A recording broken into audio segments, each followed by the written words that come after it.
大家好，欢迎回到跨时空的流浪者之歌。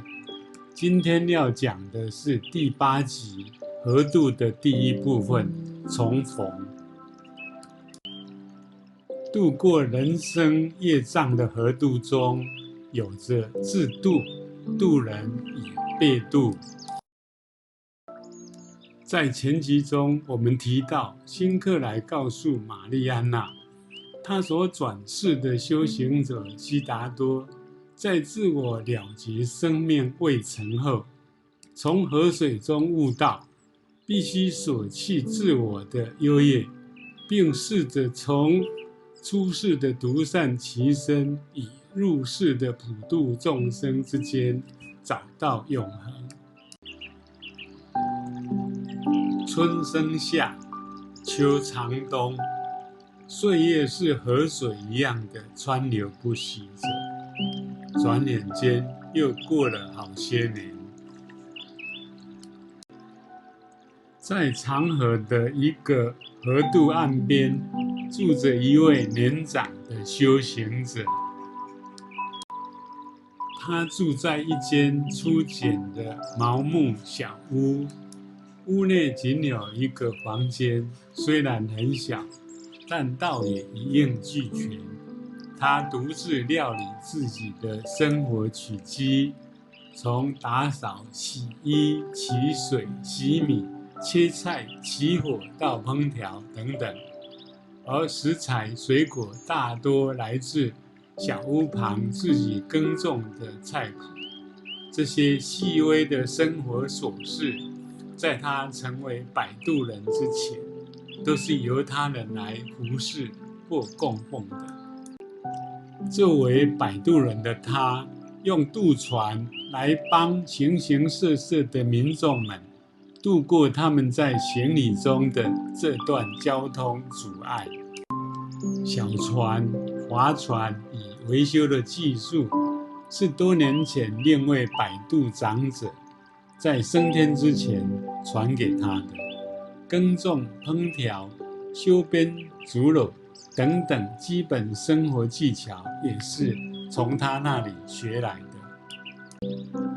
他也不时地灵修，向河水学习如何平心，无所求的聆听、谛听，以不随意批评万物与世道。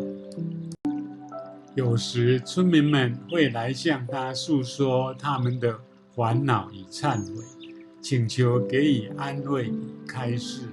虽然他们得到的往往只是他的微笑与倾听而已，并没有给予什么神奇奥妙的言辞或豁然开朗的指引。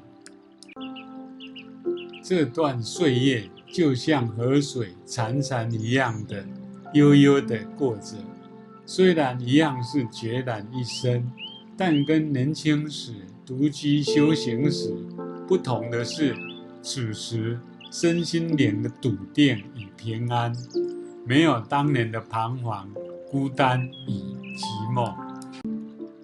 玛丽安娜问说，她是在同时修行出世的渡己与入世的渡人哦。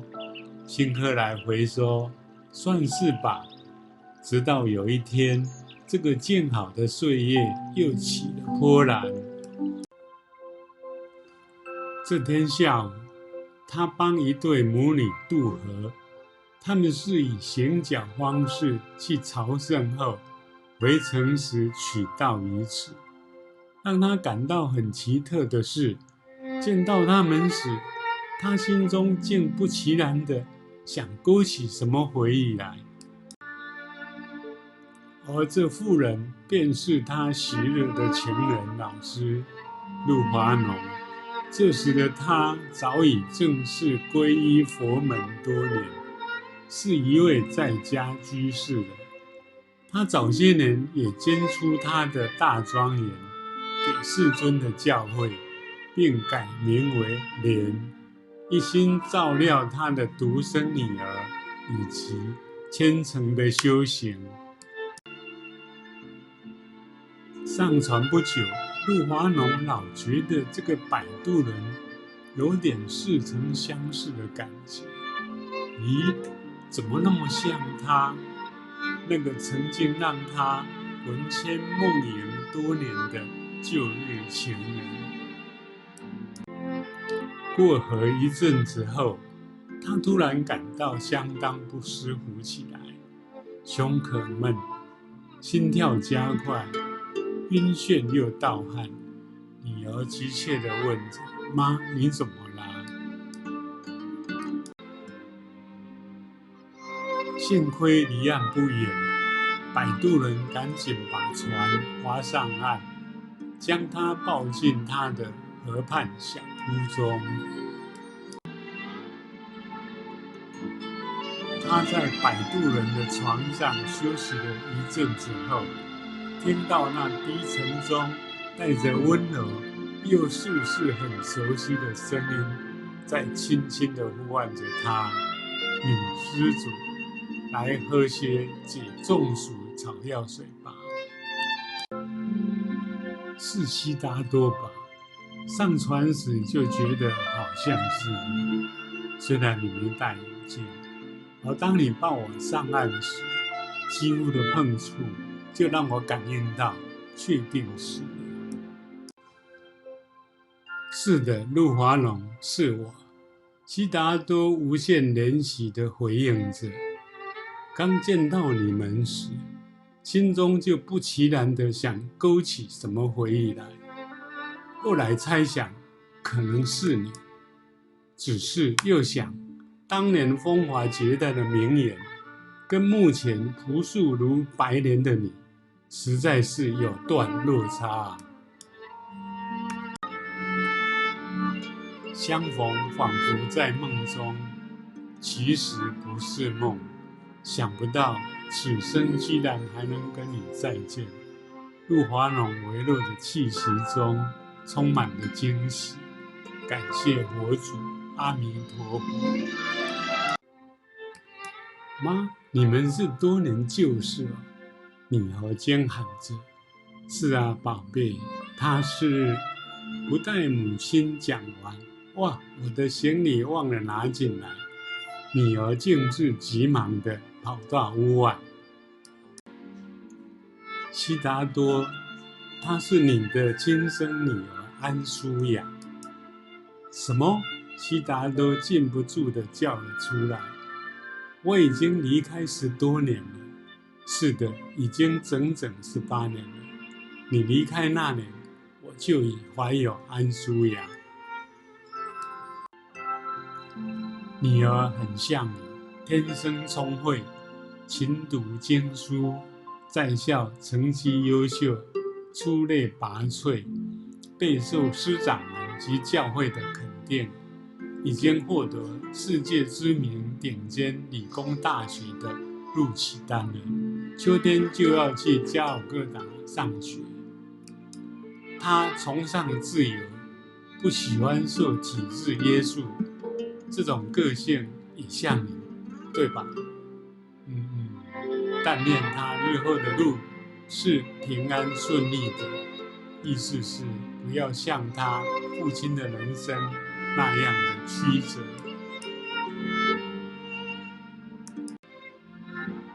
解暑药水的药效逐渐发挥疗效后，路华浓精神好了些，用能微弱的声音细说着别后的种种往事。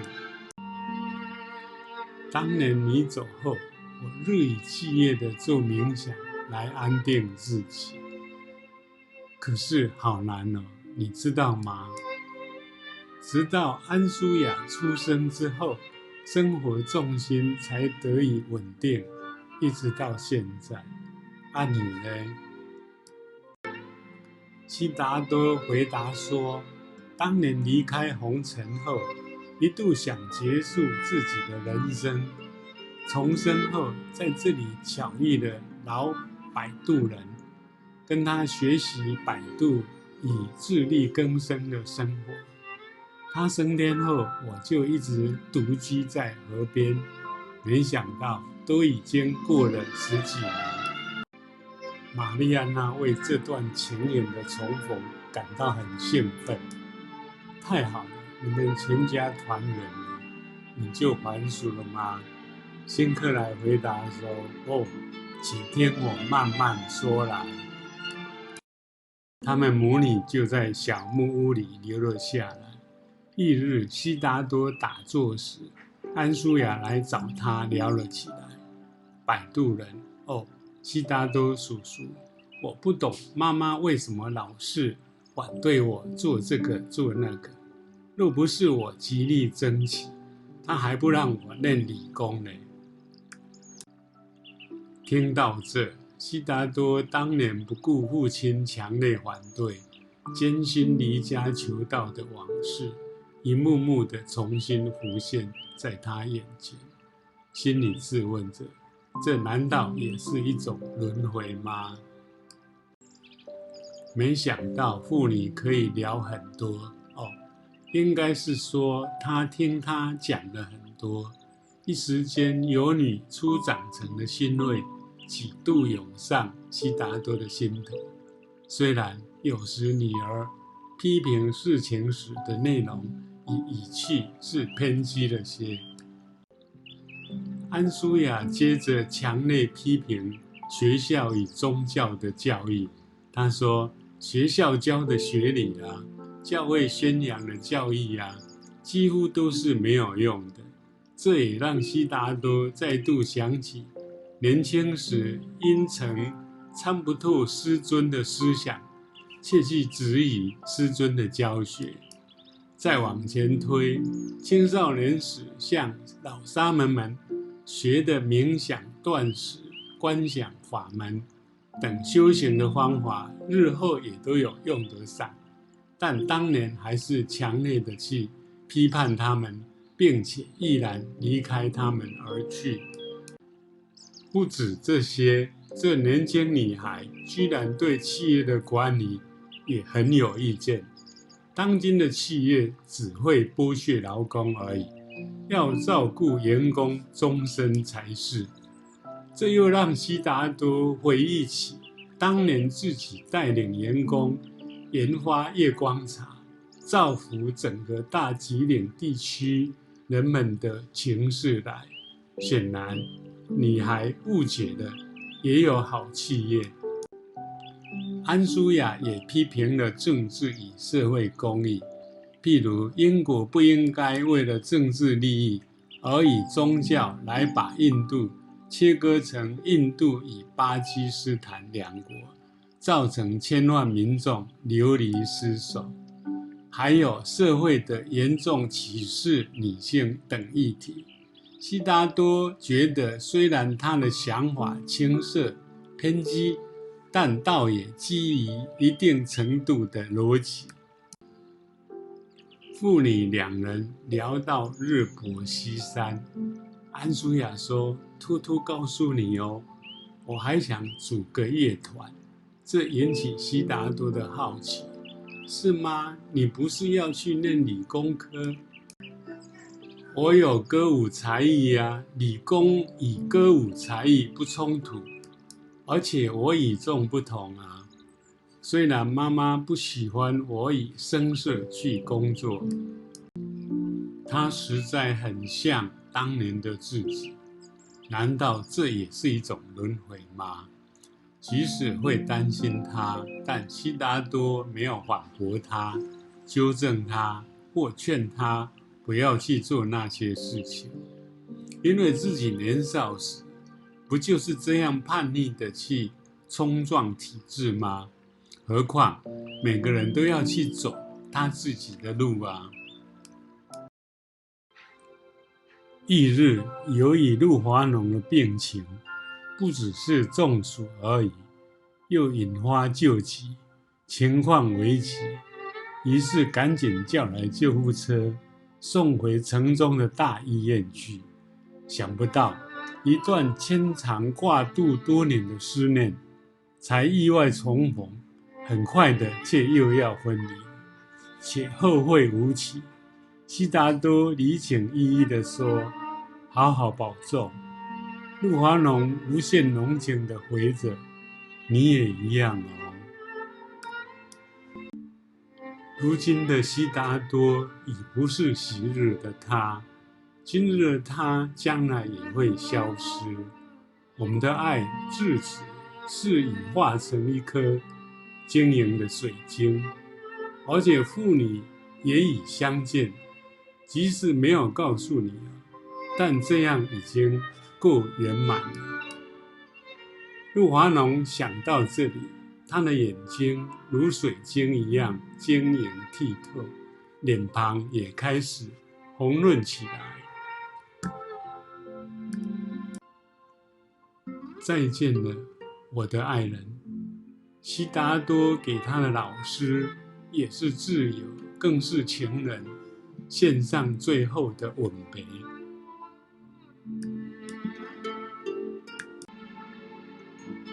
听到这从容后又凄美的离别，玛丽安娜的眼眶充满了泪水。虽然是一个晶莹的离别，我还是忍不住要掉下泪了。接着又问：自此别后，悉达多不会想再去看看陆华农跟女儿吗？接下来故事会怎么发展呢？且待下期分享。希望你会喜欢这个故事，并且加入订阅、按赞、开启小铃铛，并分享给你的亲友们。也欢迎你提供宝贵的意见，谢谢你，下次再见喽。